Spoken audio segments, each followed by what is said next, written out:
¿Qué haces, Juan? ¿Cómo andás, Jonathan?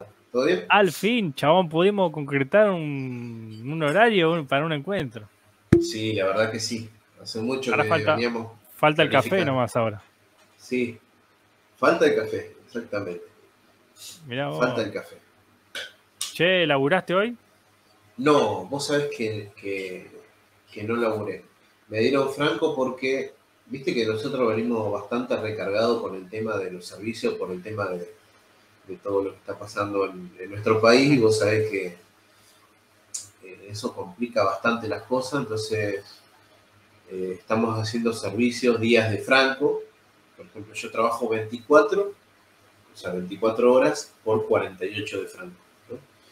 Y entonces, como trabajé 48 horas juntas, Ah, me dieron 24 de franco ahora y, digamos, se me extendió o sea, se me hicieron 5 días, ¿no?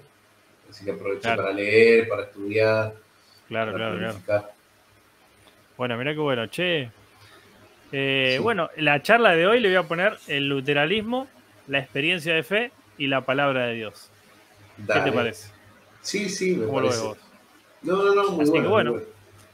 comentame o contame un poco cómo, primero, al margen del luteranismo, Mm.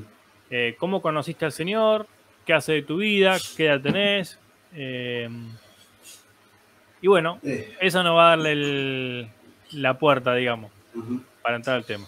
Bueno, primeramente, o sea, yo vengo de una familia católica, o sea, mal que mal, conocía, digamos, el catolicismo de manera, así como la mayoría lo conoce, de manera genérica, pero no profundamente.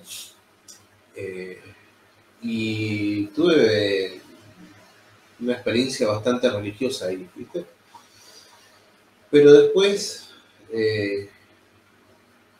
pasaron cosas entre medio, ¿no? Cosas que capaz que las sabés, Jonathan, o no la conté, pero bueno. Yo, por ejemplo, a mí me pasó que estaba ante una imagen de la Virgen de Itatí. Habríamos ido en una procesión, la habría cargado yo, ¿viste? Y sentí como un olor a flores, ¿viste? De la imagen. Obviamente que tenía flores, pero calculo que había algo ahí, ¿viste? Y sentía eso y por allá me emocionaba y lloraba, mamita, ¿viste? Mamá María, etcétera, ¿no? Y tenía mis padrinos que son excelentes católicos, a los cuales tengo una muy buena relación. Ellos me enseñaron el rosario, a leer la Biblia, los mandamientos. Realmente han cumplido con su rol digamos, de catequistas y, digamos, profesores de cristianismo, digamos, de la primera instancia, ¿no? Entonces, en ese sentido, yo he aprendido algo, ¿no? Pero no tuve contacto con la Biblia en sí demasiado tiempo, sino lo que tenía ahí con mi madrina y eso. Y vos sabés que una vuelta, en una misa, estábamos cantando una canción y sentí algo dentro muy fuerte, que, bueno, no sé, llamarle el diablo, no, no sé. El católico va a decir que es el diablo. Eh, y el protestante obviamente que va a decir que es el Espíritu Santo, ¿no? Eh, ahora te digo por qué. Que me decía por dentro, pero bien profundamente, Juan, tenés que salir de acá. Este no es tu lugar. Este no es el lugar donde yo estoy. Y yo dudé de esa voz, ¿bien? Pero después con el tiempo dije, sí, voy a buscar la verdad, pero voy a buscar la verdad donde sea, no me importa. Yo creí en esa voz y dije, bueno, voy a empezar y lo primero que se me acercó a mí eran los mormones, los testigos de Jehová, etcétera, ¿no? Siempre leí la literatura de ellos, mientras leía la Biblia, eh, pero no me convencía ninguna de las dos, ¿no? O sea, de lo que yo leía, de los folletos, de lo que me hablaban, y de las visitas que hacían. Un segundito. Y bueno, entonces, por allá caí en la depresión de la sería de la adolescencia, en donde, bueno, empecé a consumir todo tipo de sustancias y terminé muy mal una vuelta. Y me acuerdo que tenía una amiga que me decía, vamos a la iglesia, Juan.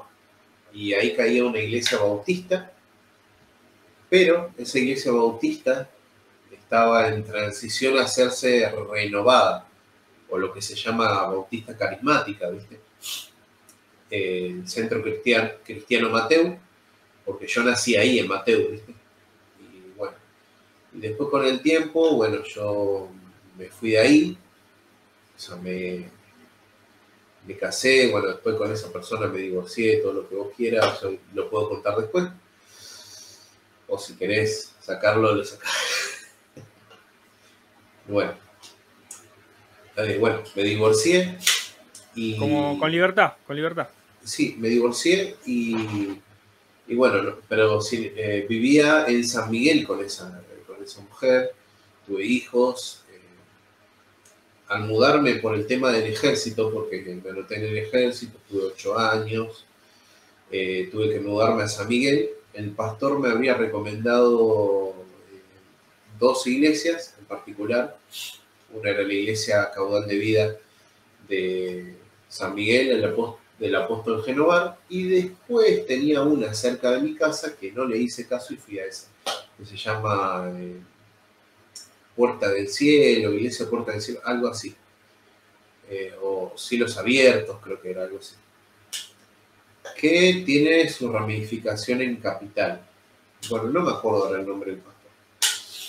Entonces, bueno, más o menos de ahí, con el tiempo, no me convenció algunas cosas que hizo. Por ejemplo, me llamó aparte y me habló sobre el tema del diezmo.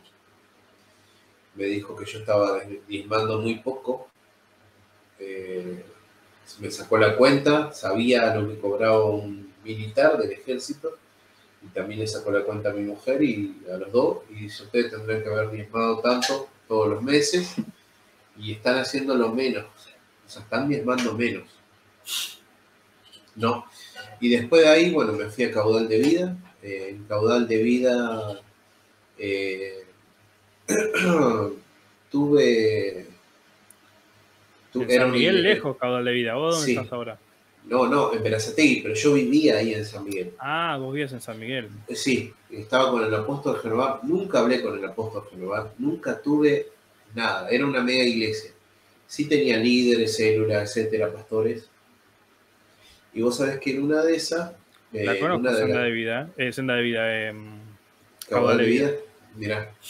Bueno, yo tuve, Tiene una sede acá en San digamos, Martín también. mirá, no sabía yo, no sabía. A lo mejor se habrá extendido bastante. Viste que Caudal de Vida está de la estación de tren para el costado, va sobre las vías La del de San costado, ¿no? Miguel la de San Miguel no la No la conozco. conocés. Es No. gigante, gigante, y es El, para abajo así. el Genovar es Pedro Genovar, o cómo era el nombre. Sí, Pedro Genovar. Bueno, él me recomendó, mi pastor me recomendó ir ahí.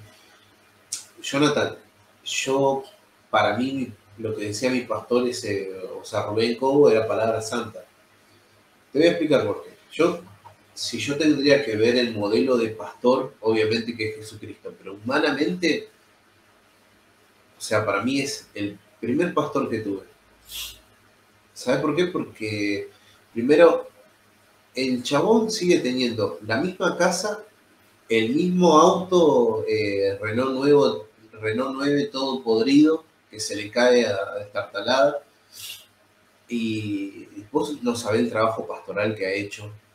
Impresionante. O sea, la iglesia creció un montón, exponencialmente, no sé, eran 5, 10, y de repente hoy son más de 500 personas las que se congregan ahí. impresionante. Tienen que hacer dos cultos los sábados, dos cultos los domingos, etcétera, ¿no? Pero, ¿sabes cómo comenzó todo? Con los niños. Había mucho abuso de los padres, había golpes, había drogas, había padres divorciados, alcoholismo, etcétera, ¿viste? Y el chabón se los arrancaba a los padres, se los llevaba a hacer la copa de leche o, bueno, darle de comer, y mientras le predicaba el evangelio, ¿viste? Le predicaba esto, y ha hecho un cambio, y inclusive Jonathan, familias completas se convirtieron, ¿no? Ahora volviendo al tema atrás, como yo le confiaba en eso, lo que veía del pastor, yo dije voy a ir a Caudal de Vida. El Caudal de Vida me pasó algo similar con la revisión de... ¿Para que se te movió la cámara? Sí, es la cámara nada más, ¿eh? No está andando muy bien. Vos seguís contando, nada más la voy a apagar y... Bueno, y vos sabés que cuando yo me pasa lo mismo, ¿sí? Con el tema de la revisión de las cuentas y ese tipo de cosas, yo dije... Lo mismo en sí, sí, pero eso fue un detonante de mi crisis de fe, ¿no? Fue un detonante muy bueno porque me hizo plantearme, ¿será que la iglesia de Cristo primitiva, o sea, la iglesia de Hechos era así como se plantea acá, como lo veo acá, como lo vivo acá? O sea, me impactó, me chocó, me hizo provocar esa crisis de fe que me hizo analizar, bueno, todo esto, ¿no?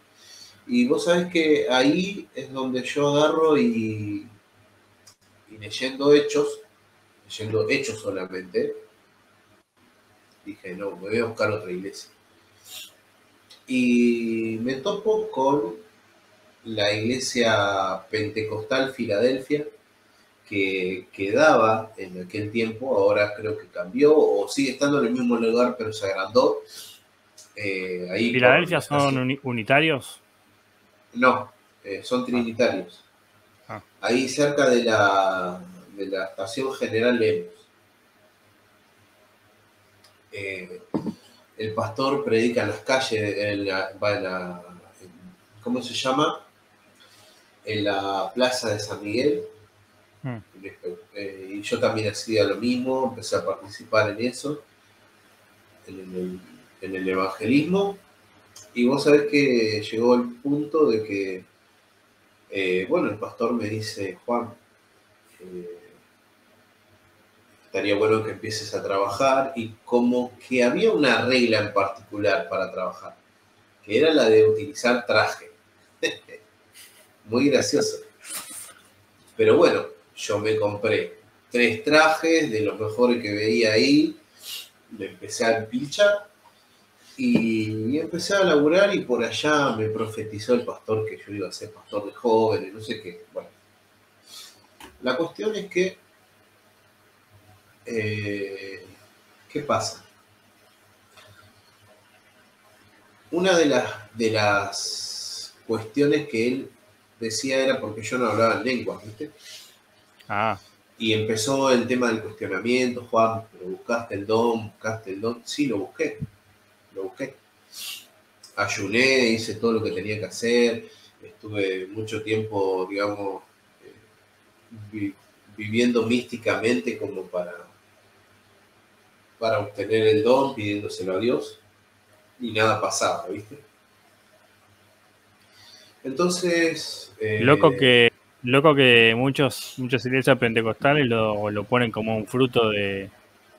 como la manifestación del Espíritu, pero los frutos del Espíritu son otra cosa, ¿no? Claro, sí. Dice benignidad, paciencia, amor, mansedumbre, la Biblia, ¿no? Y... por ahí no tenés ninguno, pero si hablas en lengua, sos espiritual. Claro. Pero bueno, eso me llevó a analizar el don de lenguas. Entonces el pastor sin querer, yo agarré Primera de Corintios y empecé a leerla. Y ahí sí tuve una influencia de un libro que él me prestó, que era un comentario de la iglesia bautista, de la casa Publicaciones Bautista, que decía que los dones habrían cesado, ¿no? Para un segundo para correr el ventilador para allá porque me está dando mucho y Dale, me está dale. haciendo la nariz. Lo de mi cámara está medio complicado.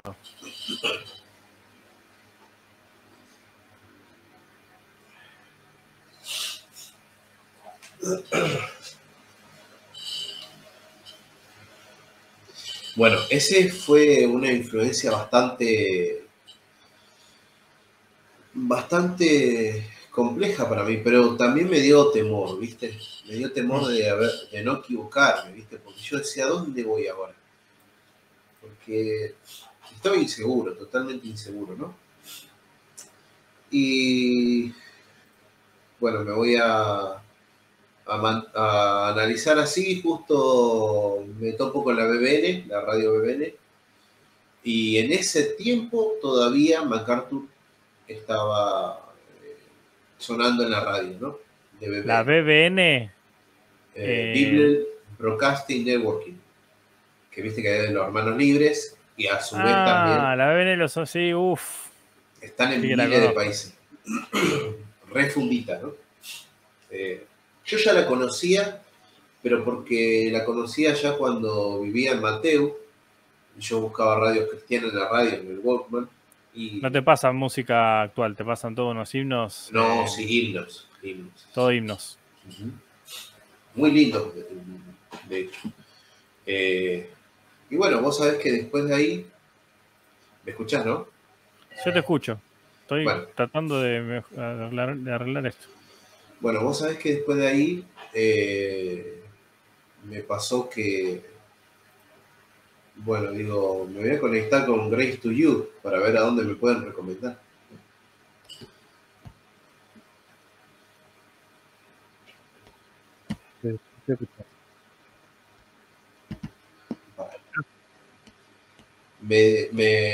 Ahí me puse a conectarme con Grace to You, que era el ministerio del pastor John MacArthur, y me mandan a la iglesia bautista misionera de San Miguel Centro, ¿viste? Paseaste lindo. Sí. También en San Miguel, era todo San Miguel, ¿viste? Pero, bueno, dije, bueno, acá está, me quedo acá. Empecé a ir ahí. Me entero que los bautistas tenían, estudiando un poco de historia de la iglesia, me entero que los bautistas tenían la Confesión de Londres de 1689, empiezo a profundizar en eso, empiezo a meterme más en toda la cuestión, y aquí que me topo con los puritanos, ¿sí? Y si bien la iglesia era un poco calvinista y está todo bien con los puritanos, me generó problemas con el tema de la escatología, porque, bueno, también fui influenciado por la escatología milenial, y la iglesia era dispensacionalista igual que las de MacArthur, ¿no? Claro. Esa dispensacionalista, no sé cómo es, moderada o dinámica, que le llaman ellos, no sé cómo era el nombre. Y bueno, y en ese tiempo me dice, Juan, ¿te gustaría liderar los jóvenes? Yo te veo pasta para empezar a liderar los jóvenes. Y yo dije, bueno, se cumple la profecía del pastor pentecostal. Y después dije, bueno, y el pastor me dice, sí, Juan, pero vamos a hablar un poquito de acá de tu preparación. Y bueno, yo venía haciendo unos cursos, ¿viste? Que daban idear expositores de Alejandro Pelufo y eso, de exégesis, historia de la iglesia, bastante material habré metido. Y por allá, en una de esas, me dice, bueno, voy a dar Apocalipsis, yo, bueno, bien. Es más, la iglesia, por ejemplo, repasaba, por ejemplo, una hora antes repasaba el sermón anterior y lo predicaban expositivamente. Bueno, estaba muy bueno, te nutrías mucho de la palabra. Y vos sabés que de eso empecé a profundizar, como te dije, en la escatología y cuando el pastor me preguntó le dije, mirá, yo soy amilenial. Dice, ¿cómo milenial? Y bueno, se sentó con la Biblia, estuvimos 2 horas y media, el chabón no, porque mirá este versículo, que el otro, y estuvimos así, taca, taca, taca, taca, taca, taca, 2 horas y media, sin mentirte. Eso valoro también del pastor Adrián, que se sentó conmigo y me dice, bueno, Juan, veo que no hay consenso, bueno, no importa, espero que esto no sea, que provoque algo en la iglesia. Y vos sabés que él mismo provocó la situación, porque después dijo que iba a predicar Apocalipsis y bueno, y que aparte de eso, bueno, iba a ver algunas cuestiones y bueno, primero me había separado, ¿sí? Ahí me pasó el tema de la separación. ¿Cómo te...? Tu matrimonio. De mi matrimonio, sí. Entonces ahí fui disciplinado por la iglesia. ¿Por qué? Yo me callé la boca porque no conté la intimidad de lo que habría pasado, por la cual fue mi decisión.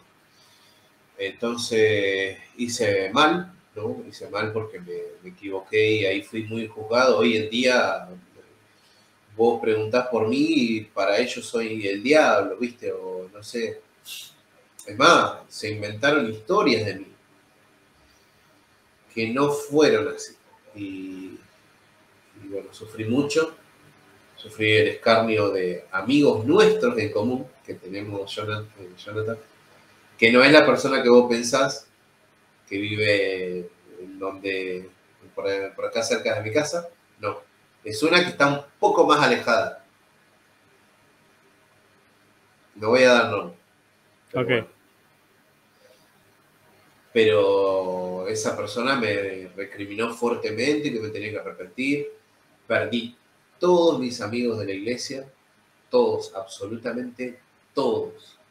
Inclusive un amigo que tenía hace más o menos unos 13 años. Estabas como Job. Sí, estaba solo. Pero porque no quería decir nada, ¿viste? Yo no quería hablar de la situación, de lo que había pasado. Y después de ahí, bueno, me expulsaron de la iglesia por ser amilenialista, aparte. Ya No te pueden directamente, expulsar por ser milenialista. sí, lo hicieron. Qué bárbaro. Y conmigo no me fui solo, se fueron 50 familias. 50 familias. Entonces ahí estábamos en la disyuntiva de qué hacer. Yo, digamos, por así decirlo, como que opté por abrir para orar en mi casa y leer la Biblia. Y por allá, bueno, se entera un pastor de Colombia, el pastor García Rincón, que estaba en el Tabernáculo Metropolitano de Londres. O sea, que él se recibió ahí en teología y lo mandaron de misión a Colombia. Él estuvo en Londres un par de años. Y nada, me recomendó para entrar ahí, estuve. Y me dice, obviamente que por tu cuestión particular no vas a poder ser pastor, pero por lo menos vas a poder ayudar a la gente que esté ahí momentáneamente hasta que veamos qué podemos hacer. Bueno, la cuestión es que eso no progresó, porque terminé, digamos, se terminó la obra por las cuestiones particulares del divorcio, ¿no? Empecé a tener un poco de complicaciones, problemas, porque había mucha murmuración sobre mí, sobre lo que pasaba y todo. Si bien yo me callé en ese tiempo, después me vine para Berazategui, estuve muy mal, estuve 2 años congregándome de la puerta de la iglesia para afuera. Ahora vas a ¿Cómo es decir, eso? ¿por qué? ¿Cómo Sí, ahora te sería? explico. Te explico. Estaba el culto, entraban todos. O sea, yo fui a una iglesia, hola, soy divorciado, ta, ta, ta, ta. No, volvé con tu mujer, volvé con tu ex. No, pero no puedo volver, y explicaba la situación, mostraba las pruebas, hasta las denuncias de lo que pasó. Y vos sabés que me decían, no, tenés que volver con ella. Y yo no voy a volver, ¿cómo voy a volver? Corre peligro mi vida, eh, etcétera, ¿no? Y mi trabajo también.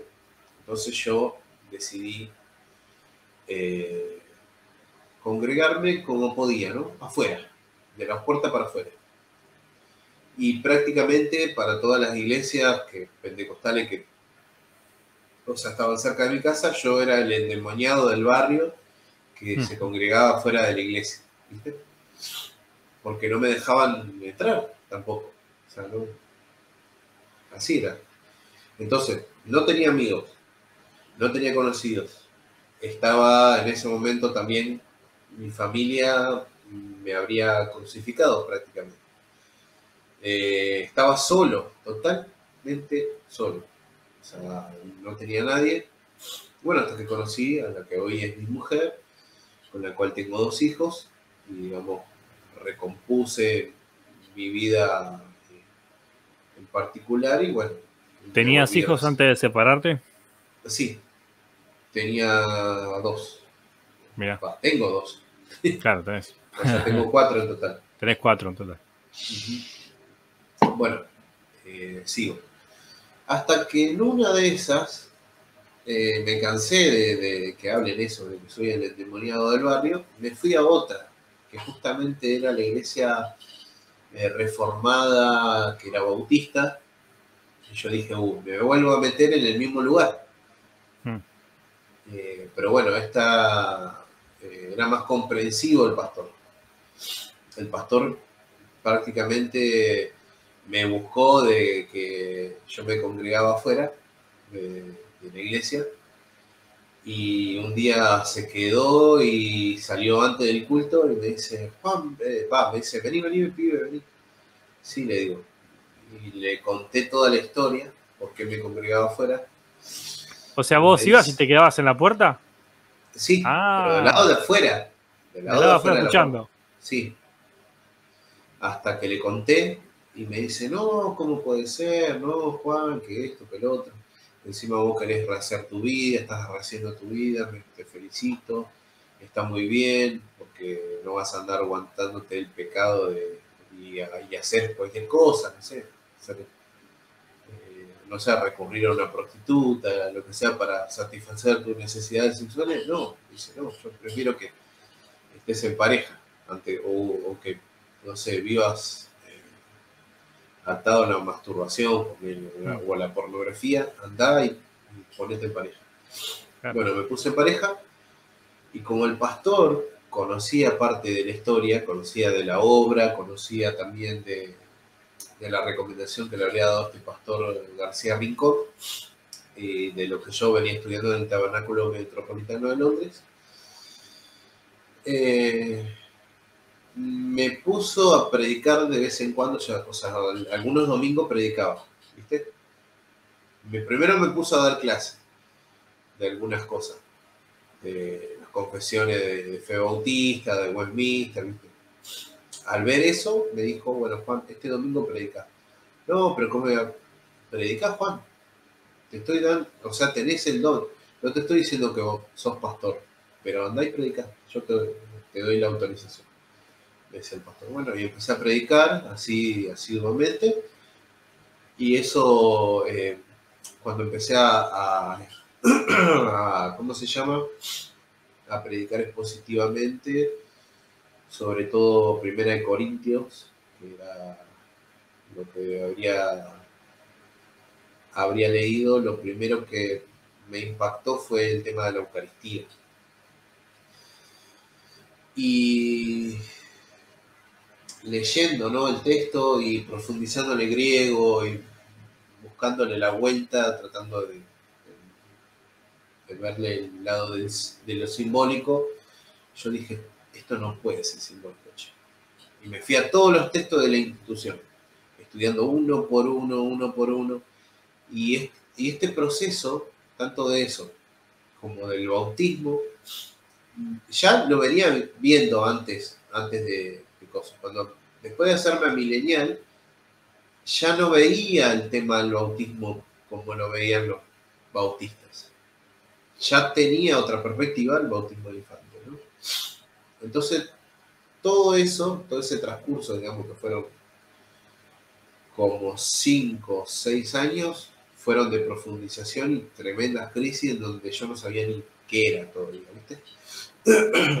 Entonces le dije al pastor, lo primero que me pasó es que ya dejé de creer en el bautismo infantil, ¿viste? Le digo, no puedo predicar más. Me dice, ¿por qué, Juan? Porque no creo más en el bautismo infantil. Me dice, ¿cómo?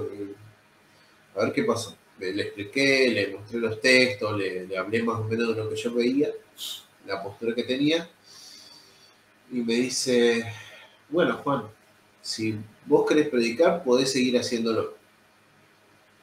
Y yo le dije que lo más leal sería no hacerlo, ¿viste? Así que lo dejé de hacer. Después, cuando ya pasaron 2 años de estudiar la perspectiva de la Santa Cena, no hubo caso. Me tuve que decir, pastor, me tengo que ir de la iglesia. No sé qué voy a hacer, a dónde voy a ir todavía, pero me tengo que ir. Y ahí fue donde tenía 3 opciones, ¿no? 2 opciones en ese momento, porque no conocía el luteranismo. Yo no conocía la iglesia luterana. O me hago católico o me hago ortodoxo. No tuve influencia de ningún libro hasta ese momento. Ninguno, pero absolutamente ninguno.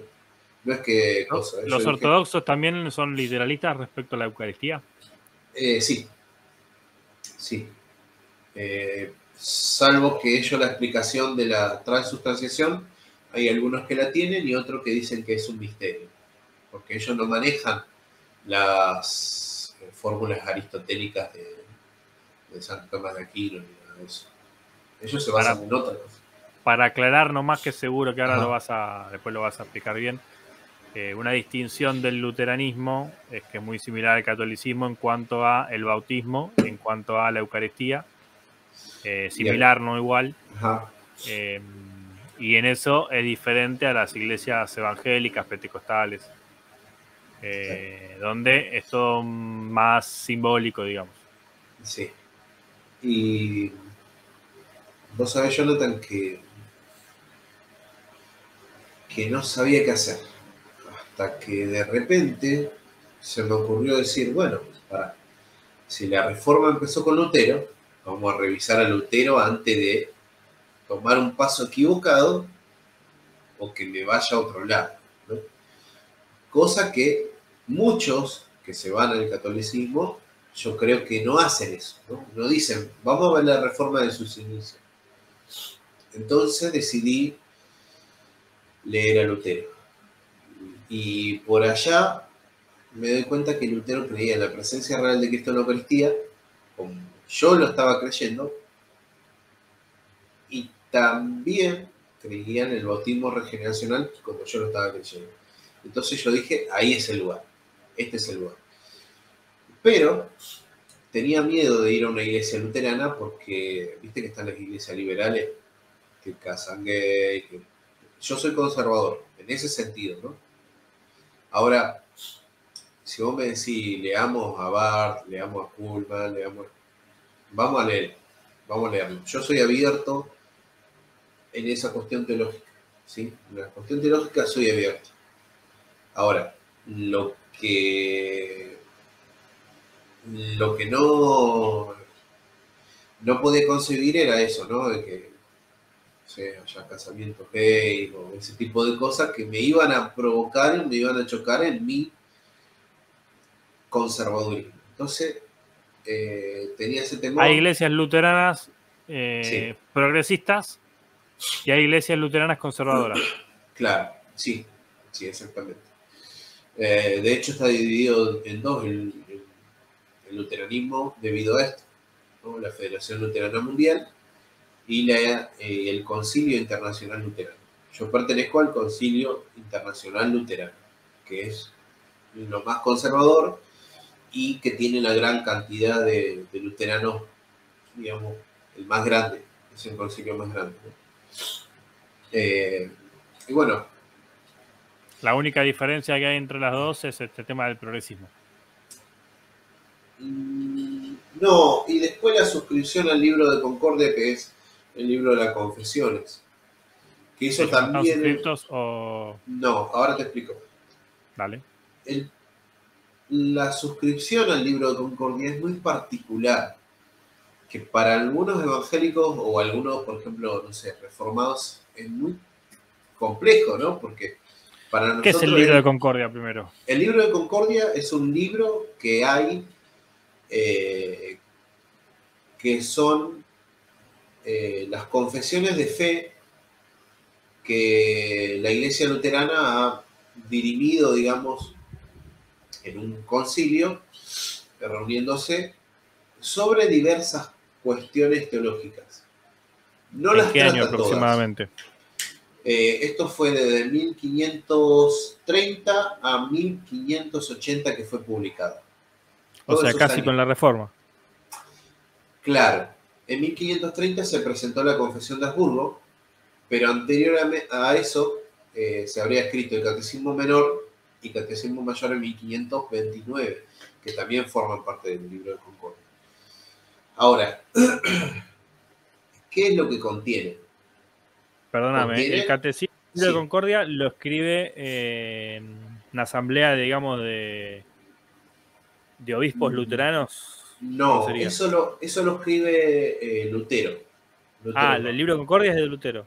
No, Ah, el Catecismo Menor y el Catecismo Mayor, que eso es de Lutero, forman sí. parte, pero también consta, hay que aclarar esto primero, que consta de los tres primeros credos principales que son el credo de los apóstoles, el credo de San Atanasio y el credo niceno-constantinopolitano. Ahí está. Siempre me cuesta la palabra. Eh, Consta de estos tres primeros símbolos y después sí, está el libro de Concordia, que va, la confesión de Habsburgo, perdón, eso hay que cortar. La confesión de Habsburgo, eh, que justamente lo que habla es en 25, no, 28 artículos, más o menos lo que el luteranismo plantea, ¿no? Y las diferencias con la Iglesia Católica.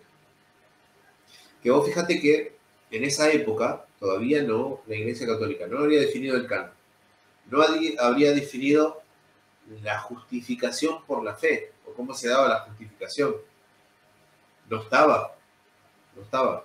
Por eso es que dice que los asuntos de controversia que tiene el catolicismo con el luteranismo habla sobre los votos monásticos, sobre la intercesión de los santos, sobre la comunión en las dos especies y sobre, si no me equivoco, el celibato y otra cosa más. Pero eran 5 o 6 puntos. Eso dice que estaba en diferencia, pero después el resto estaba todo en igualdad. Así que, pero bueno, entonces ahí es como que yo me termino de alinear bien, digamos, y ver, después de ver las confesiones y de decir, ah, para que hay una iglesia confesional y hay una iglesia que no lo es, ¿no? Entonces yo busco esa iglesia confesional y llego a la iglesia hoy donde estoy acá a 15 minutos de mi casa, la iglesia, la congregación San Juan de Rana.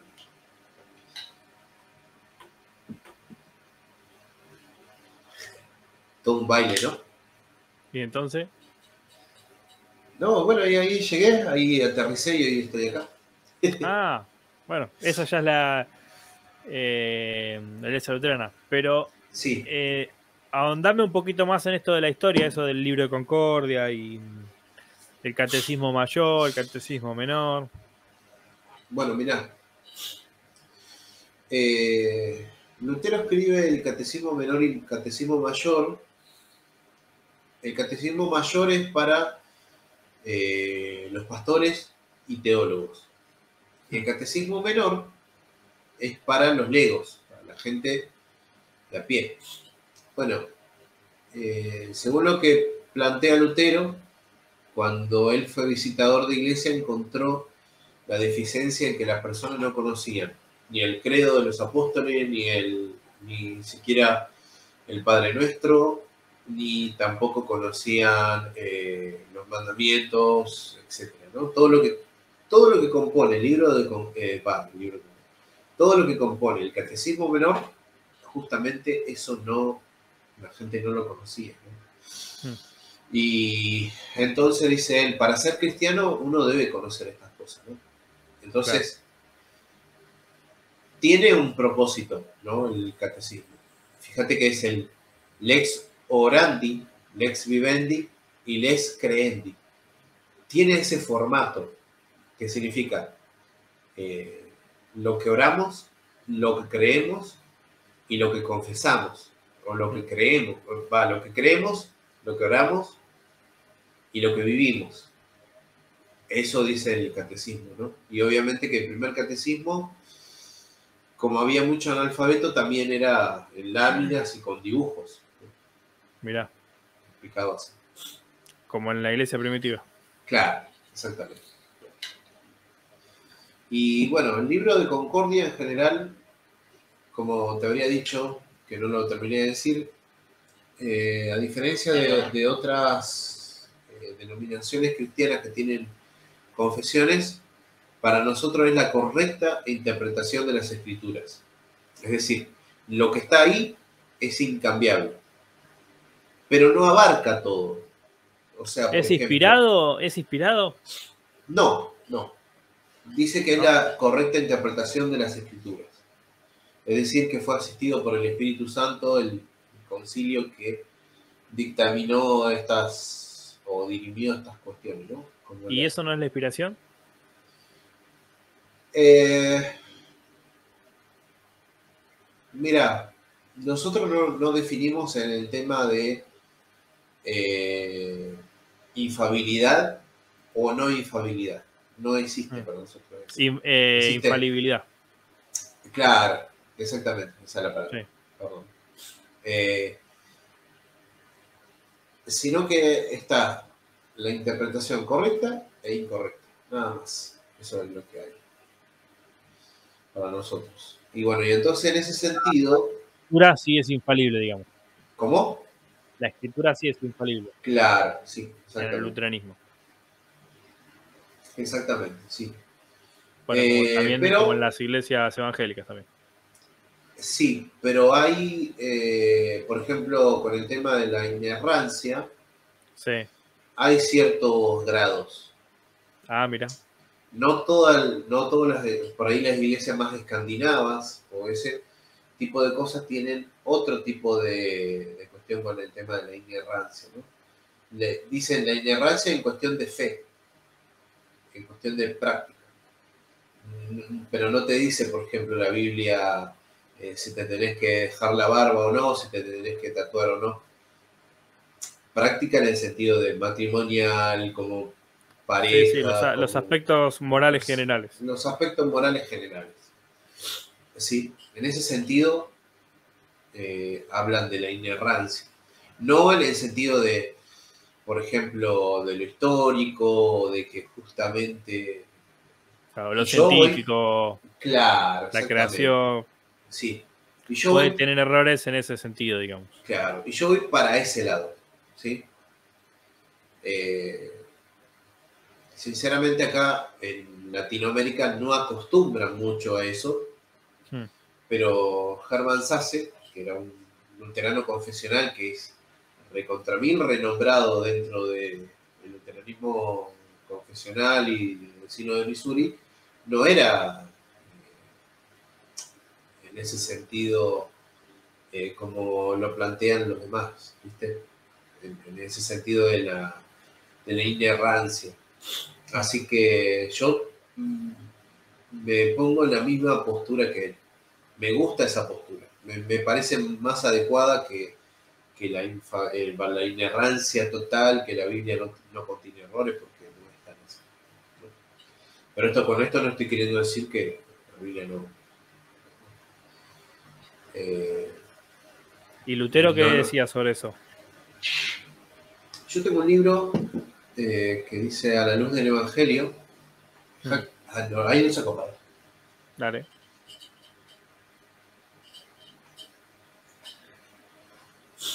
Yo tengo este libro, mirá.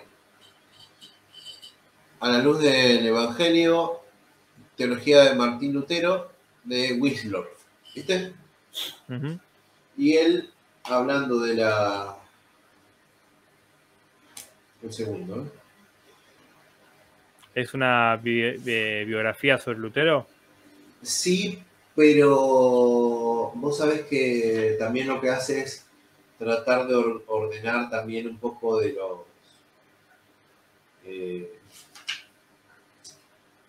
la doctrina luterana o lo que planteó Lutero.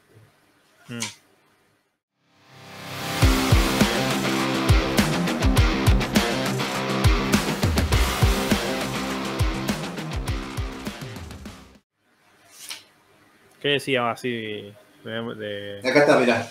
general? A ver. Bueno, lo leo. ¿Bien? Dale. Se dice, Lutero reconoce que hay errores y contradicciones en la Biblia. Karl Hall señaló algunos lugares donde, en su opinión, Lutero hacía tal reconocimiento o donde su trabajo con la materia se aproximaba a una crítica de ella. Por ejemplo, cuando comenta que Israel cruzaba el Mar Rojo, ¿cómo podían 600.000 hombres atravesar tal trecho en menos de 2 horas? ¿No? Entonces dice, parecería imposible, pero en este caso, Lutero solo quiso mostrar cuán grande era el milagro, dice Hall, con toda razón. Entonces, no se trataría de errores. A Lutero le era difícil relacionar los relatos sobre la negación de Pedro con la pasión de Cristo, tal como está escrito en los Evangelios. Intentaba encontrar una explicación, pero finalmente lo dejaba abierto diciendo, no me preocupo por ello, pero busco el propósito de lo que relata. Y bueno, yo también tengo ese mismo punto, pero sí, eso sí tuve influencias de la Universidad Católica donde voy, en donde estudio teología y filosofía, y después me llegué con este libro y dije, mira, ese sí tuve influencias de otro lado, no fueron de la iglesia luterana. Mira, che, y respecto de... Después te sigo con esto que me gusta este tema. Respecto de la Virgen y todo eso, ¿cómo enfoca el luteranismo el dogma católico? Sí. Ajá. Bueno, con respecto a eso, nosotros creemos en la Petocos, o sea, creemos que María es Madre de Dios, como lo dictaminó el Concilio de Éfeso. Y también creemos que María fue siempre virgen, ¿sí?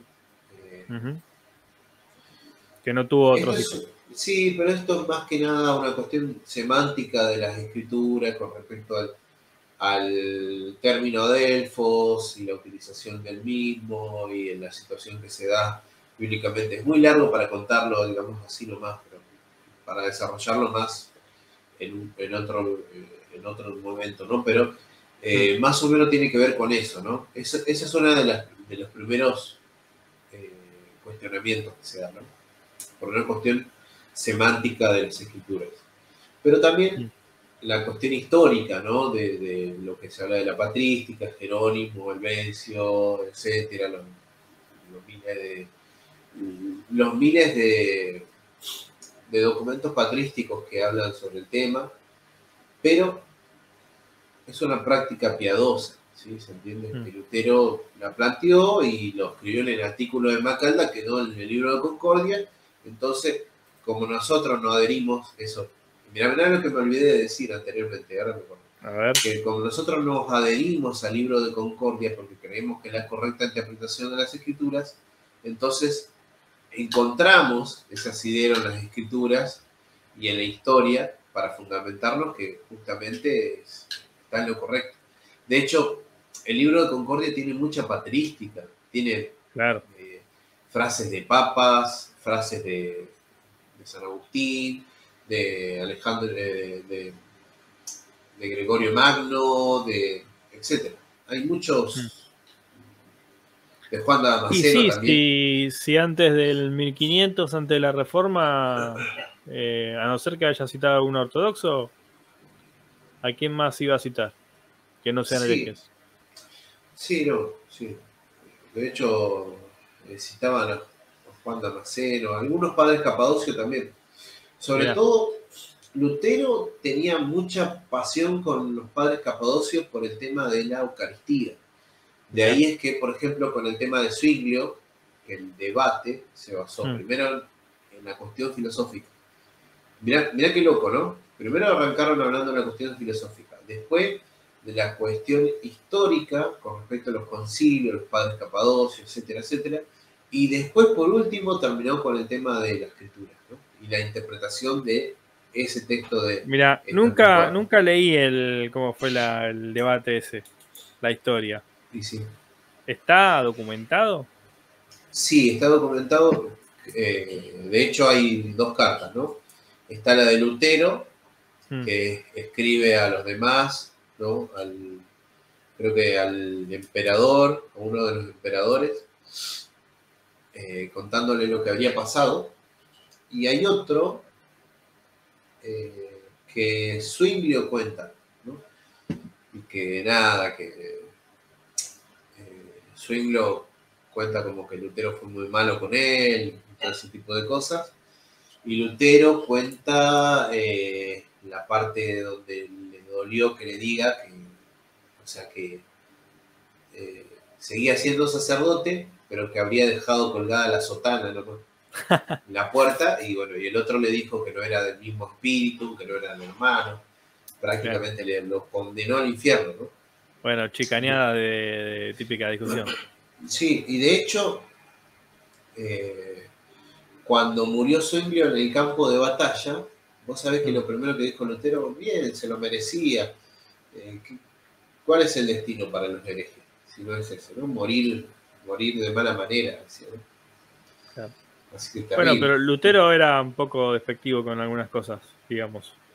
Sí, Tenía no un era ningún carácter un santo. poco así. No era ningún santo. Igual hay que Bueno, explicar. Igual hay santo que era, explicar. pero era Sí, pecador sí. también. Exactamente. Pero vos sabés, Jonathan, que la iglesia luterana no es Lutero. Claro. Porque ese también es otro error, ¿no? Nosotros tenemos teólogos excelentes. Y creo que el siglo de oro, el siglo XVII, que es el siglo de la ortodoxia luterana, que estaba Martin Chemins, estaba Abraham Calovius, David Hollas, Johann Gerard. Hay otros teólogos luteranos impresionantes, escolásticos. No sabe lo que es leerlos. Yo, no es porque sea luterano, ¿no? Pero creo que superan a Bellarmino, superan a, no me acuerdo cuál es el otro que le contestó un español que le contestó al Tratado de Calvino.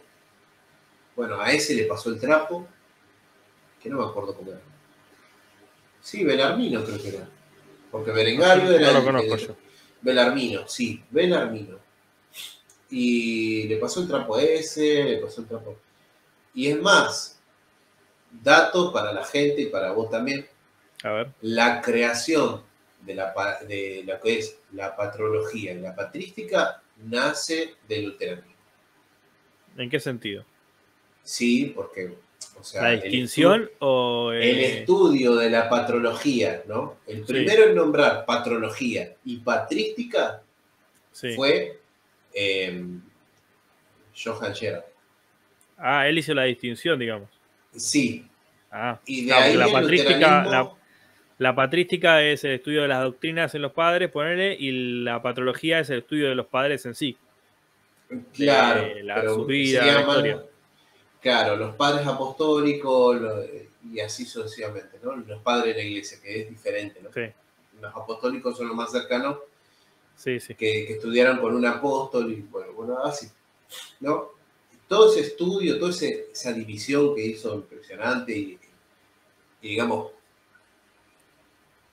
analizar todo eso, lo hizo el luteranismo. Gracias al luteranismo tenemos eso, de verdad, ¿eh?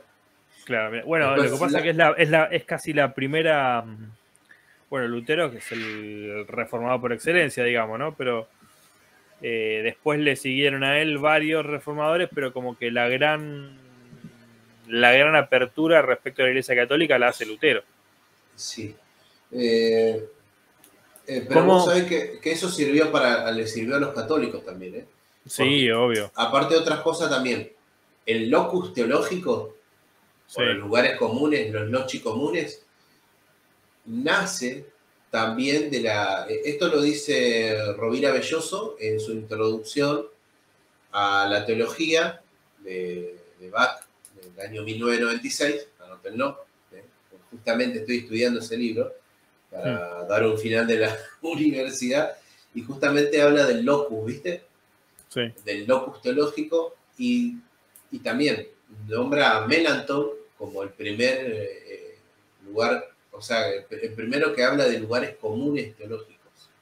¿Sí? Así que también se le debe Locos comunes.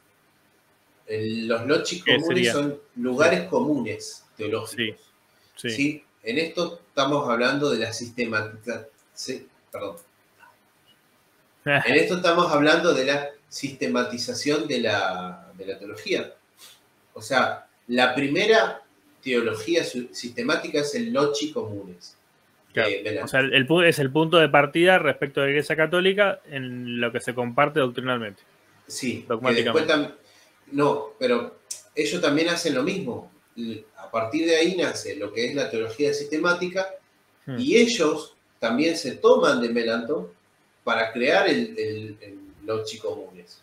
Que creo que también el primero fue de un español, que no me acuerdo ahora el nombre, porque justamente lo leí hace un mes y medio, dos, ya no me acuerdo, pero lo tengo que volver a repasar para el final, si no me van a romper ya Ajá. sabe qué.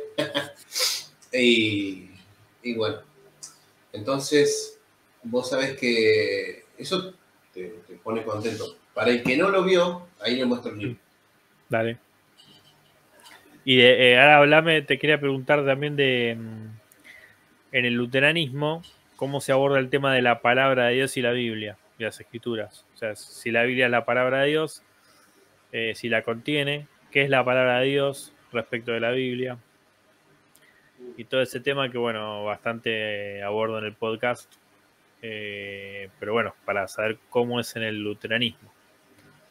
Porque tengo entendido que Lutero tenía, no sé si, no me acuerdo dónde lo dice, pero no lo leí de Lutero, sino de otro que lo cita Lutero, eh, que era, creo que, también otro luterano, Harnack, me parece que era. Era luterano, ¿no? También, Von Harnack, sí, aunque era más liberal, me parece. sí, Eh, que dice que para Lutero la palabra de Dios era la predicación del Evangelio, dice, me parece. sí. De hecho, eh, es muy extenso lo que para Lutero es palabra de Dios. Mira, Antes de continuar con eso, dale. tenemos el libro. Ahí está. Loci Ahí comunes está, de sí, sí, Melanchthon. sí. Bueno, si lo quieren buscar, yo les recomiendo que lo busquen. Ahora creo que lo hizo la editorial Trota, está bastante carito, Hmm. pero es un buen libro. Eh, bueno, con respecto a la palabra de Dios, ¿qué es para el luterano? La palabra de Dios no se limita solamente a la Biblia. Hmm. Y ahora esto, voy a decir por qué. Porque la palabra de Dios ha salido de la boca de él a transmitirse, digamos, porque el hombre, Dios se comunicaba con el hombre. O sea, Dios es un Dios en comunicación con nosotros. ¿Bien? Y en ese sentido, después de la caída, el hombre perdió esa comunicación, ¿no? Donde decía, ¿dónde estás que no te veo, no? Y Dios, en esa revelación que se ha roto, Dios intentó revelarse ante el hombre a través de distintos signos, a través de distintas cuestiones, ¿no? Primero dándole la ley, sombras de lo que había de venir. Y después tenemos el Logos viviente, que es Cristo, digamos, la palabra hecha carne, donde la palabra, para Lutero decía que la palabra se encarnó, ¿no? Se hizo como uno de nosotros, caminaba entre nosotros, necesitó de María, ¿no? Para alimentarse, dice cuántas veces lo habrá contenido a Jesús llorando, ¿no? Y él dice que, bueno, Jesús es la máxima revelación de Dios, la palabra, Dios con nosotros, ¿no? Y claro, en ese sentido, Lutero habla de que los méritos de Cristo, obtenidos por él, ¿no? El de obedecer al Padre, el de interceder por nosotros, el de morir en la cruz por nuestros pecados, el de derramar la sangre, todos esos méritos son nuestros, nos apropiamos. ¿De qué manera?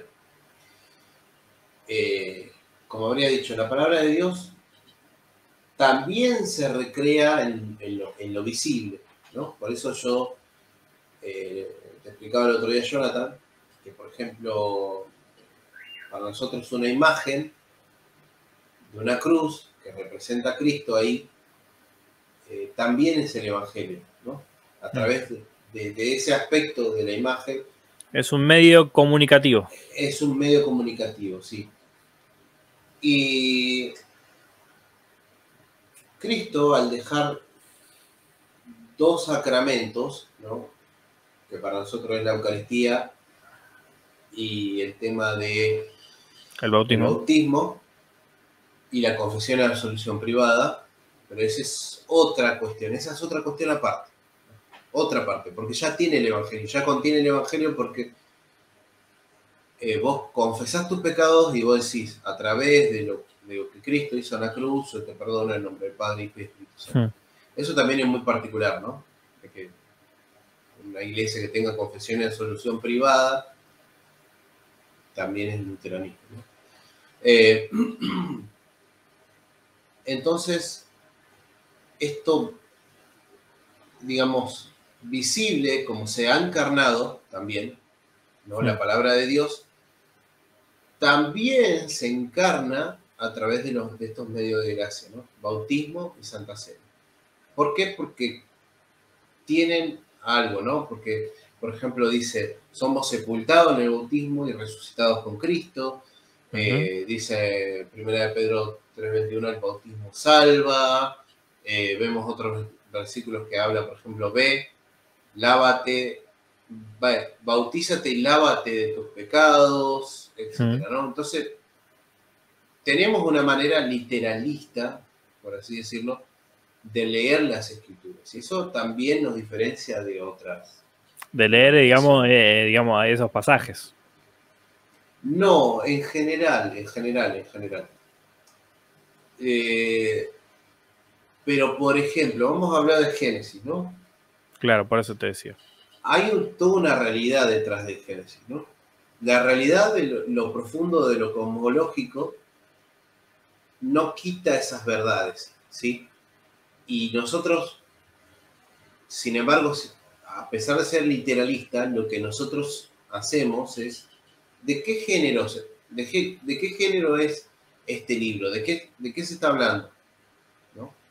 Y tomamos eso Y de ahí partimos de la literalidad. Hmm. ¿Se entiende? Desde esa, o sea, si yo, por ejemplo, estoy leyendo un salmo, lo voy a leer que hay cuestiones poéticas del salmo, ¿no? Lo Por eso, pero esa mismo, parte no sería literal.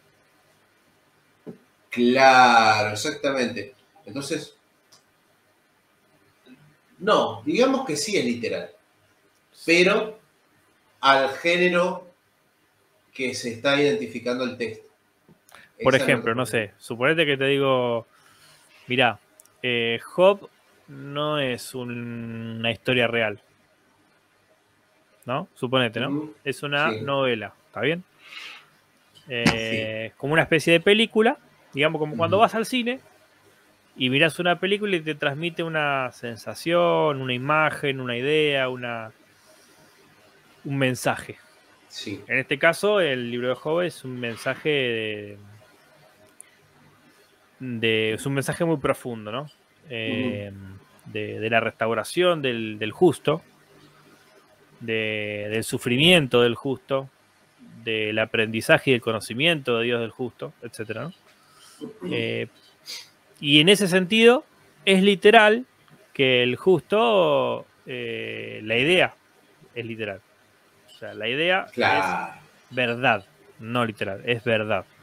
Ujú. Pero el libro no es literal, digamos, porque no pasó de que esa persona que se tenía que llamar Job se le murieron todos los hijos, perdió todos los Ujú. bienes, sino que es una construcción de vivencias o experiencias que pudieron haber vivido, digamos, una persona o varias personas similarmente o análogamente, pero no exactamente como lo vivió Job, ¿no? Pero Claro. en ese sentido no entiendo cómo cómo podemos decir que sería literal, sino que sería verdad, digamos. Yo cambiaría el literal por verdad, el mensaje. Claro, para nosotros sí hay un mensaje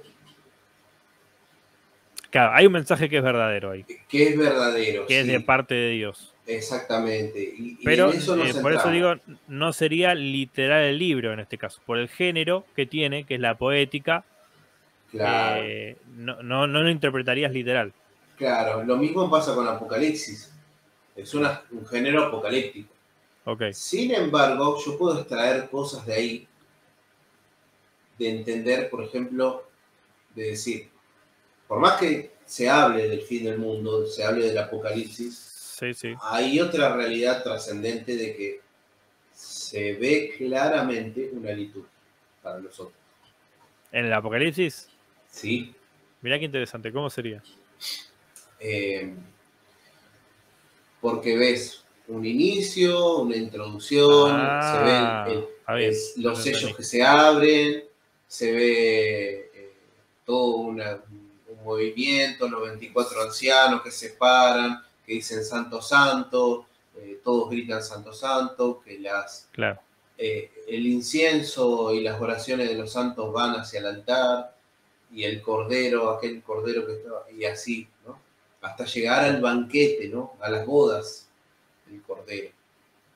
Claro, como que la liturgia luterana tiene su correlato con la liturgia de Dios, digamos, en la creación. Que la Exactamente. creación es una liturgia de Dios, por ende, bueno, Juan intenta hacer del libro una liturgia, como decís vos, y encuentra su justificación, digamos, final, digamos, el tema de la liturgia ahí. Ujú. Sí. Está interesante, está interesante. Entonces vos entendés la cuestión literal, pero detrás del mensaje, ¿no? Sí, sí, un mensaje, yo no le digo literal, le diría tiene un mensaje verdadero, digamos. Claro, un mensaje verdadero, exactamente. Claro. Como lo que Por yo ahí te lo había leído que... anteriormente, Sí, viste sí, que sí, sí, Lutero planteaba esa particularidad. Bueno, claro. yo Yo, también por lo veo así. ejemplo, con respecto a los evangelios, me pasa también que le veo un poquito eso, ¿no? Eso del Ujú. género, del partir del género literario y entender que también tiene en su estructura una connotación donde se implementan herramientas narrativas poéticas, hermenéuticas, homiléticas, como las de, por ejemplo, como el recurso de Job, también, ¿no? Como el recurso apocalíptico. Eh, Y por eso a veces ciertas frases respecto justamente de los sacramentos, como la Eucaristía y el bautismo, no los entiendo, no los literalizo, digamos. Pero bueno, es una opción mía. Ahora, en el luteranismo, vos me decías que uno puede examinar libremente. Por ejemplo, imagínate que si yo fuera luterano, puedo examinar libremente, quizás hasta puedo en algún punto tener mis reservas o tener mis posibilidades de ser de las doctrinas, pero en cuestiones interpretativas y de confesión, tengo que mantenerme dentro de la teología luterana para comulgar, digamos, ¿no? Claro. Bueno, ese es un tema bastante controversial también. Ah, sí. Sí, porque para nosotros la interpretación de las escrituras, como habría mencionado anteriormente, como dice la Confesión de Habsburgo en el artículo 5, Dios ha implementado lo que sería el ministerio público al cual le confirió la interpretación de las escrituras y la predicación del evangelio y la administración de los sacramentos. Entonces, ¿hay un grupo selecto, digamos, de luteranos que leen la Biblia? No, todos leen la Biblia. Todos, claro. Todos. No es que el luterano no lee la Biblia o no le importa. Pero la manera que recibimos a Cristo y cómo recibimos su verdad es conferida, digamos, a ese depósito, ¿no? Del ministerio público. Ahora, ¿eso significa en eso que sea es muy parecido infalible? En eso es muy parecido al catolicismo, Sí. digamos. ¿Eso significa que el pastor es infalible? No para nada. Ahora, ¿cómo un luterano puede tener la certeza? No hay una instancia, así como en el papado, tiene infalibilidad en cierta ocasión especial. No hay una instancia en la que la iglesia o el magisterio tenga una infalibilidad ontológica, digamos.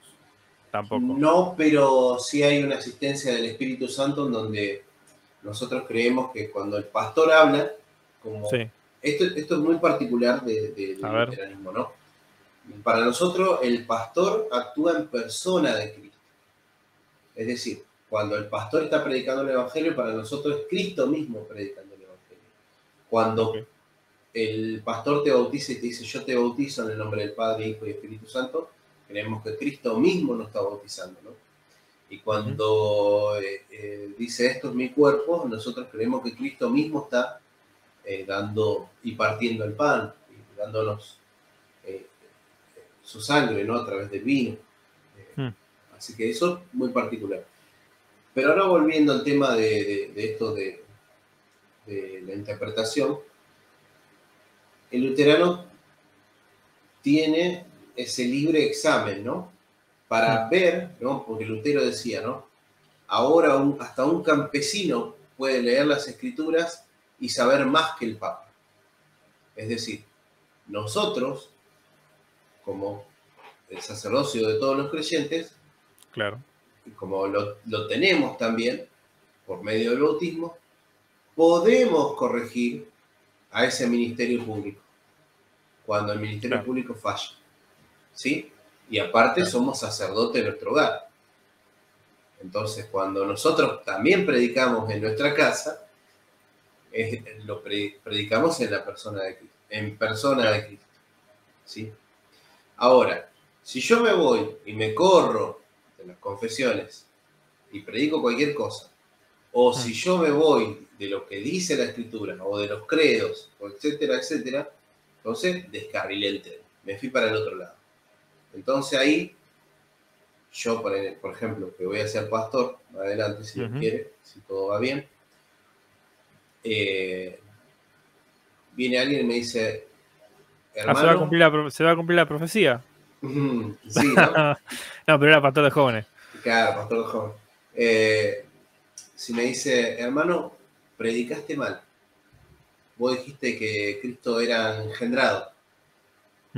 O ponerle, no sé, que Cristo, que el Espíritu Santo no proviene del Hijo también, ¿no?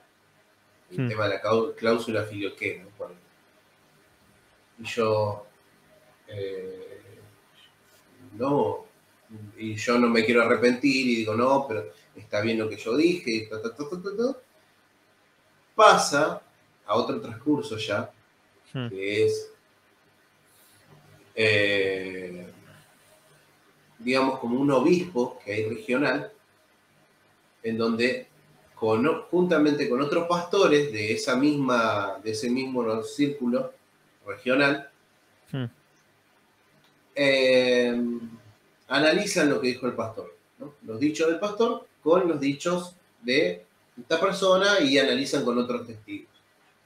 Si el pastor dice, no, yo no dije, o para poner, yo dije eso, pero no me equivoqué, y sigue, entonces eso pasa a otra instancia, a la instancia de ya al sínodo general de la iglesia. Y si no se da, bueno, pasa al presidente, que sería el último, ¿no? O el obispo general, y ya ahí, bueno. El obispo general es el que se hace como el presidente del sínodo. Sería como el obispo. Nosotros no tenemos como papa, ¿no? Bueno, sería lo mismo que el papa, nada más que no tiene nombre de papa. Claro, y no tiene una praxis, una práctica tan política por ahí como tiene el papa. Claro, no, pero aparte es primo inter pares. Entonces no se mete en las cuestiones de la iglesia, digamos, de cada congregación, a menos que pase este tipo de cosas. Claro, es un recurso político para abordar estas situaciones. Claro, una especie de juez. Para guardar la sana doctrina, para guardar, digamos, el sano orden de la iglesia. Claro, es una especie de juez. Exactamente. Entonces, mirá, es bastante sistemático. Claro, pero más que nada para cuidar. Por eso es que la iglesia luterana mantiene su doctrina. No mantiene sus formas, obviamente, porque se va adaptando a los tiempos, al lugar, claro, a la cultura. No, igual, por lo que tengo entendido, bastante sólida en ese sentido. Doctrinalmente sí. Ahora, pero la liturgia no es así tan. No es obligatoria la liturgia, porque es adiáfora esa cuestión. La adiáfora significa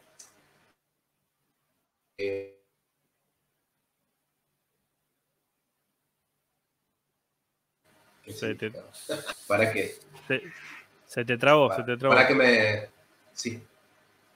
La palabra adiáfora es no vinculante a la fe, digamos, por así decirlo, ¿no? O sea, por ejemplo, yo te voy a poner, si el pastor se quiere poner la estola o no se la quiere poner, o si se quiere poner el alba o no se la quiere poner, no importa. Sí. ¿Quiere dar el culto del traje? Lo puede dar. Ahora, por ejemplo, quiere decir, sacamos las velas, sacamos el altar, sacamos todo. Nada, en la iglesia pelada, yo pongo el púlpito adelante y listo, se terminó. Vamos a hacer un culto como pentecostal. Lo podés hacer. Sí. Pero, esta es la cuestión. ¿Por qué sacarías una liturgia que tiene, no sé, 2000 años, que tiene un asidero teológico, que tiene un asidero tradicional, por así decirlo, que forma parte de la patrística, etc.? ¿Lo querés sacar? Pero sacalo, no hay problema. Pero tendrías que tener un porqué. Claro. Yo te pongo un ejemplo, ¿no? Vamos a decir, ¿no? Mi iglesia tiene miles de imágenes, ¿no? Miles. Pero si la gente empieza a convertirse en idólatra debido a las imágenes, tenés una razón para sacar las imágenes. Totalmente, se quita todas las imágenes. Escuchame, pero en la iglesia primitiva, o sea, el culto era así litúrgico, como es en la iglesia católica y en la iglesia luterana. No así. hubo un desarrollo posterior que tiene que ver con, digamos, más que nada, no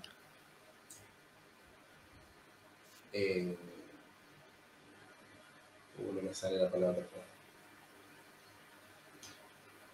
Sería la capitalización del cristianismo y de la entronización en el Estado, en donde el cristianismo empezó a tener templos, ¿no?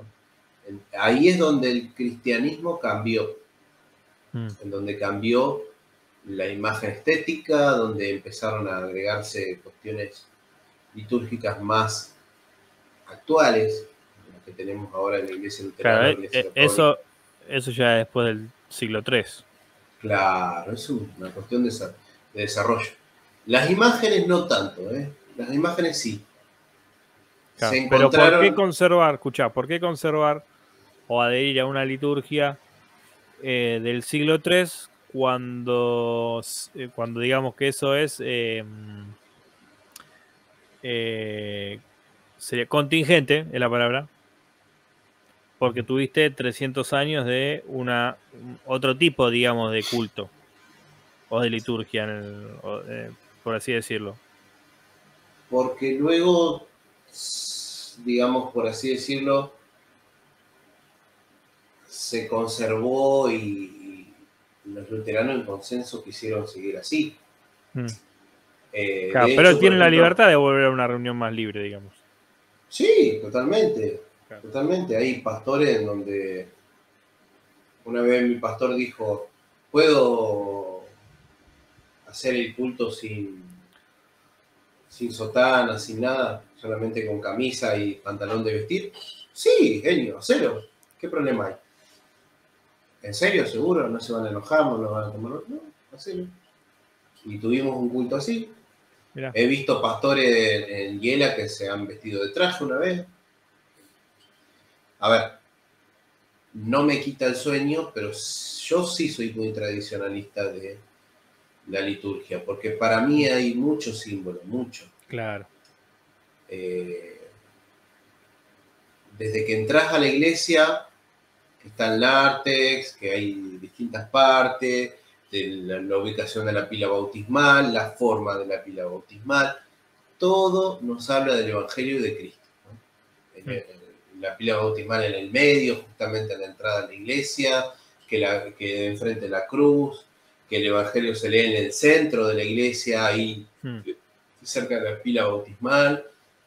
Todo eso carga con un simbolismo muy grande que tiene que ver con esa particularidad que tal vez a muchos no les gusta, porque, bueno, prefieren lo moderno, lo que actualmente se usa, pero...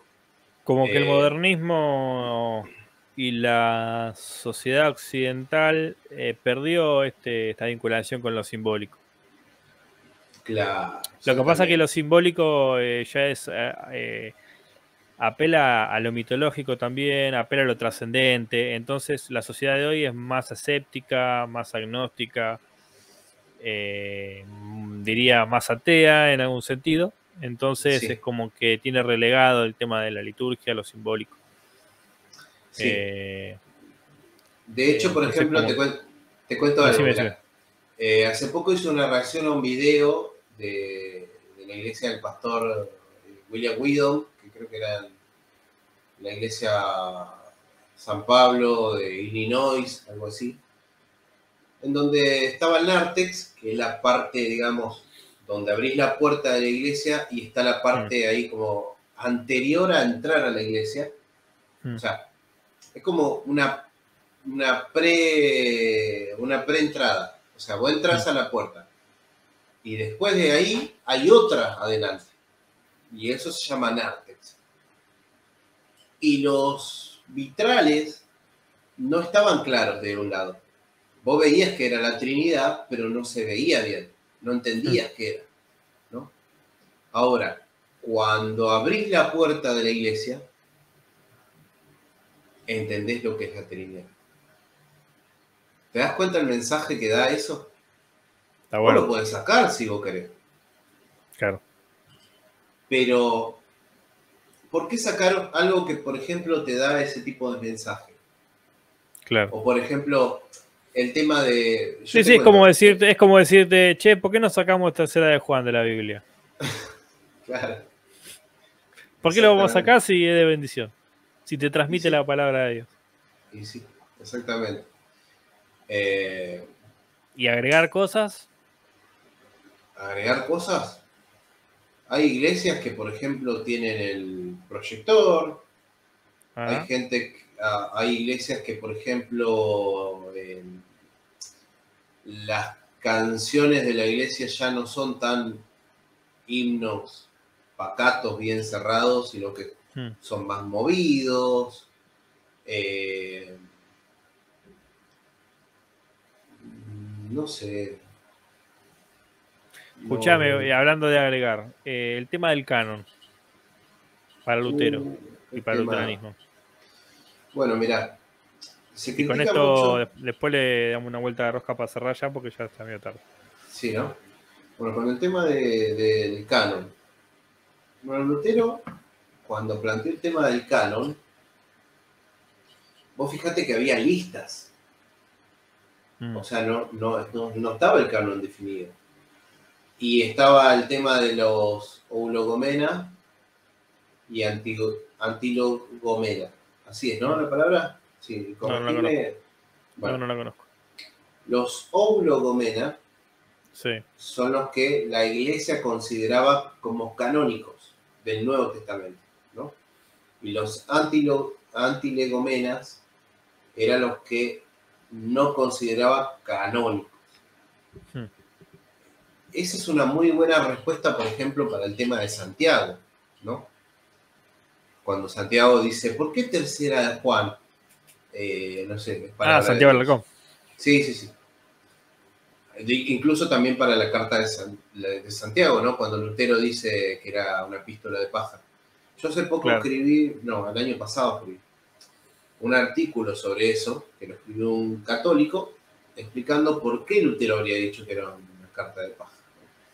Y él decía, así como otros de la patrística, ¿no? Como Cipriano, Eusebio, Jerónimo y todos los demás, lo dividieron la Biblia del Nuevo Testamento, ¿no? La parte del Nuevo Testamento, en oulogomenos y antilegomenos.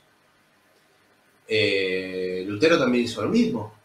Claro. Entonces dijo, estos son libros más canónicos y estos son menos canónicos. Y en eso estaba Santiago, Claro. Apocalipsis, Hebreos, Primera de Juan, Segunda de Juan, Tercera de Juan.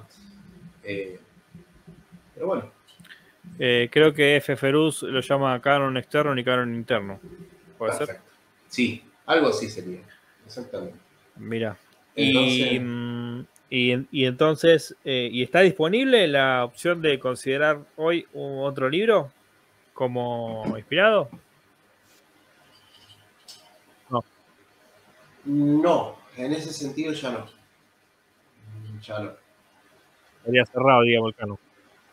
Sí, sí, En relación exactamente. a Trento, que la Iglesia Católica, que la Iglesia Luterana, ¿Cómo? en relación a Trento, viste que en Trento ahí los católicos definen su lista de libros ya final. Bueno, te cuento. El, el luteranismo no cerró ningún canon. O sea, está como en la época de Lutero todo, en ese Sí, sentido. de hecho, eh, hay gente que utiliza los deuterocanónicos, los cultos antiguos lo usaban y los actuales no. O sea, es como que tampoco hay algo definido. Lo definen las dogmáticas, lo define, no sé, eso es muy raro, ¿viste? En eso sí te doy la razón Porque de que es muy raro. a, a lo que yo voy, y que es mi apreciación para el catolicismo, para el luteranismo y para incluso los pentecostales y todas las demás denominaciones cristianas. Porque yo, en este sentido, lo veo como independientemente de lo que vos catalogues con tus palabras respecto de la Biblia, de los padres, de la teología de la Reforma y de John MacArthur que vos leas, yo miro como si vos no hablaras tu actitud ante los libros. ¿Está bien? Sí. Y yo miro de qué libros, a qué libros más le otorgás autoridad y a qué libros menos autoridad. Y yo lo que veo es que, como se dice, ¿no? La prima escritura es como la autoridad primera, ¿no? Porque es lo más cercano que tenemos a Jesús y a la historia por la cual Jesús tiene su ministerio, como reflejo, ¿no? Al Antiguo Testamento, como decías vos, como sombra de lo que había de venir. Y después los padres de la iglesia, que también en algún sentido dan un poquito más de... reafirman aquello que la iglesia ya consideraba autoritativo. Y después vienen primero los padres apostólicos, después los padres de la iglesia, después la época medieval, la escolástica, Sí. digamos, que reafirma también los padres, reafirma también la escritura. Después vienen ya los teólogos contemporáneos, digamos, la ilustración, no sé, la teología de la reforma, si querés la teología liberal, todo lo que vos quieras, pero es como que en términos de praxis cristiana, uno le da más autoridad a lo más antiguo en términos de compilación, ¿no? O sea, agarras un paquete, decís, bueno, para esta parte de la historia, este conjunto de libros, para esta parte de la historia, este otro conjunto de libros, para esta otra parte de la historia, otro conjunto de libros. Y en realidad, lo que terminás teniendo, porque si te pones a pensar, la Biblia son 2 libros, el Antiguo y el Nuevo Testamento. Y si te pones a pensar, el Antiguo Testamento son 3 libros. La Torá, los Ketuvim y los Nevim. Y si te pones a pensar, la Torá son 5 libros. Y si te pones a pensar, la Torá, los 5 libros, no sé, el Génesis, tiene, no sé, 20 historias. Y si te pones a pensar, las 20 historias tienen... y así vas separando, ¿no? Pero al final de cuentas, vos estás haciendo una compilación, una documentación de la historia escrita para contarte el devenir teológico hasta el día de hoy. Entonces, no hay nada por cerrar. Claro. Solamente hay para seleccionar. Mirá, y para brindar autoridad. Mira, yo te voy a decir lo que yo pienso, ¿no? Después que me condenen, no importa. Para mí, el protestantismo hizo muy mal en sacar los deuterocanónicos. ¿Qué querés que te diga? Sí, estoy de acuerdo. Yo los leo, ¿eh? Yo los leo. De hecho, yo leo Biblias católicas, no leo Biblias protestantes. Pero no porque le tenga asco a la Biblia de Reina Valera o la Biblia de las Américas ni nada por el estilo, sino porque para mí es como que quitaron el tesoro, ¿no? Por eso, para mí el canon no es como lo plantean algunos de que es así. Para mí incluye también a los deuterocanónicos. No les doy el valor especial que por ahí le da el catolicismo, ¿no? Pero sí le doy el valor general del libro. Ahora, para redondear esto, lo que veníamos hablando, creo particularmente que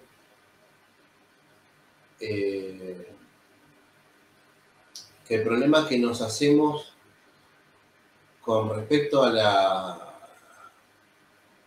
historicidad de la Biblia y todo lo que intentamos buscar es para satisfacer, digamos, alguna cuestión histórica, ¿no? Para cubrir ese hueco histórico que nos falta a nosotros como protestantes. Entonces, el mismo problema lo tiene el catolicismo, ojo, ¿eh? ¿Por qué?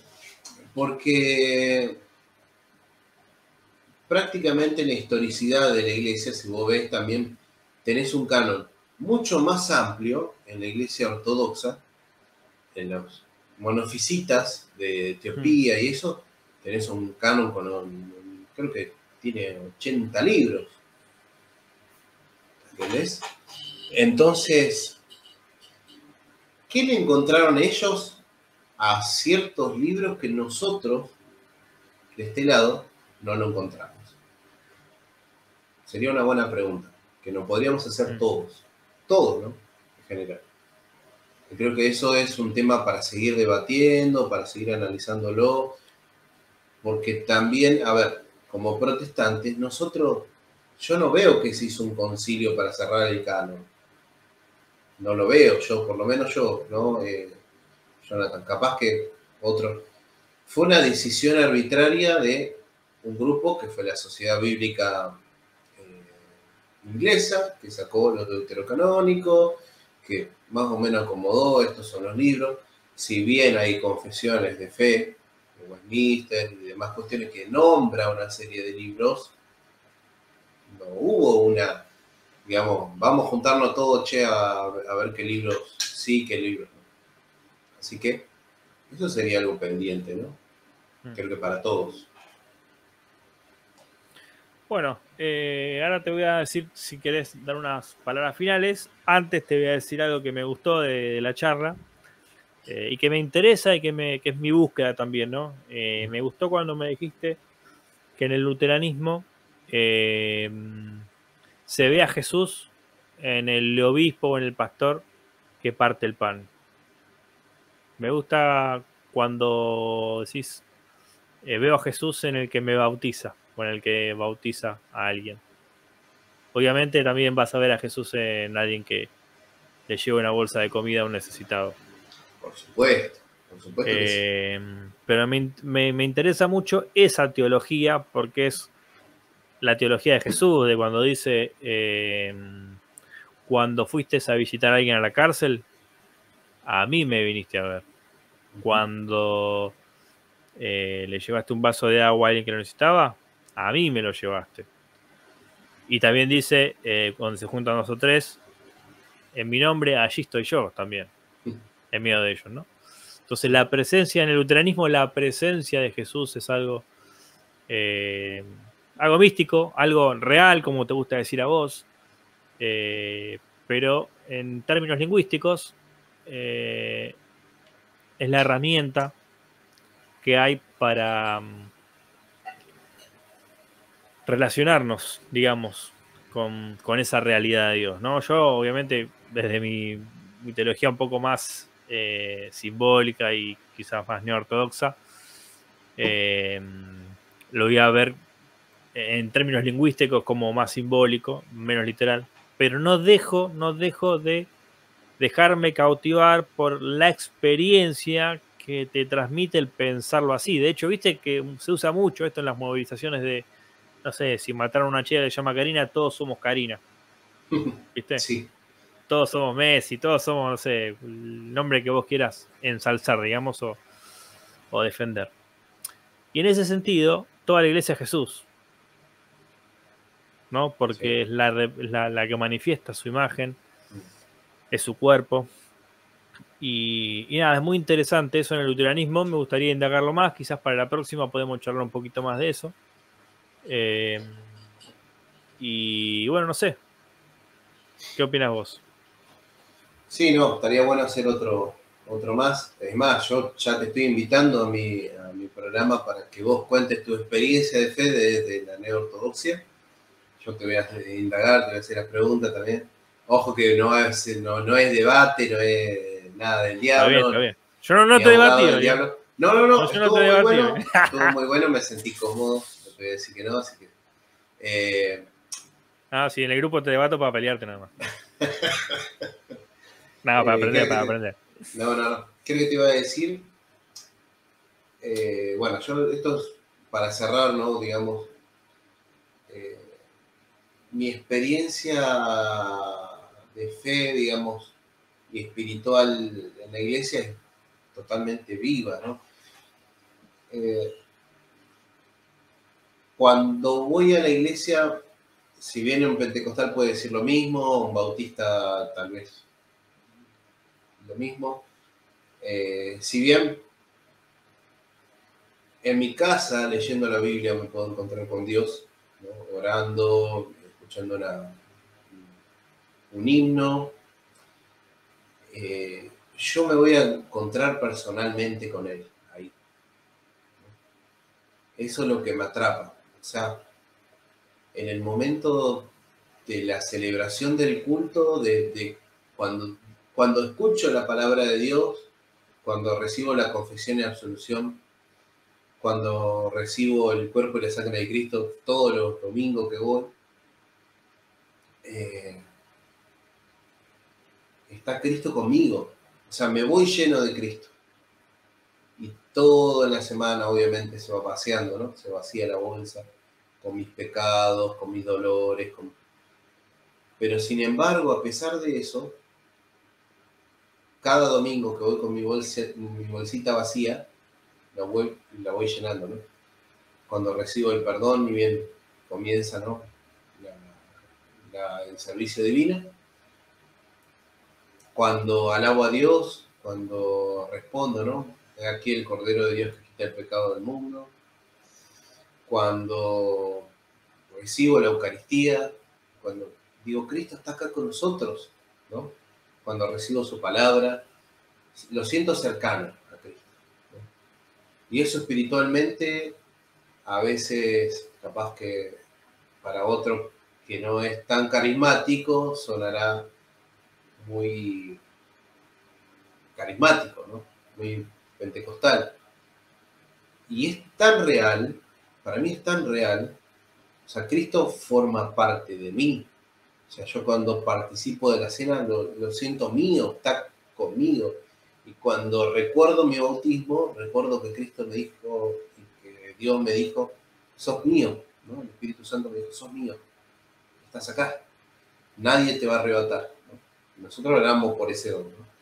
De que no nos arrebate de la mano y no nos arrebate Satanás. Así que en ese sentido, eso es mi vivencia. Muy bueno, muy bueno. Bueno, Juan, Nos gracias por el vemos, amigo. tiempo. Por favor. Y pegamos para una segunda. Ahí sí te voy a preguntar de se pierde la salvación o no se pierde la salvación. Sí, Ahí entramos un poquito más en los otros temas que pasamos así por arriba. sí, El bautismo, si querés, la Eucaristía, pero para explicar un poquito más la perspectiva luterana. sí. Dale, ¿Está? estaría bueno. Dale, papá. Bueno, nos Abrazo, vemos. querido. Bye, bye. Chao.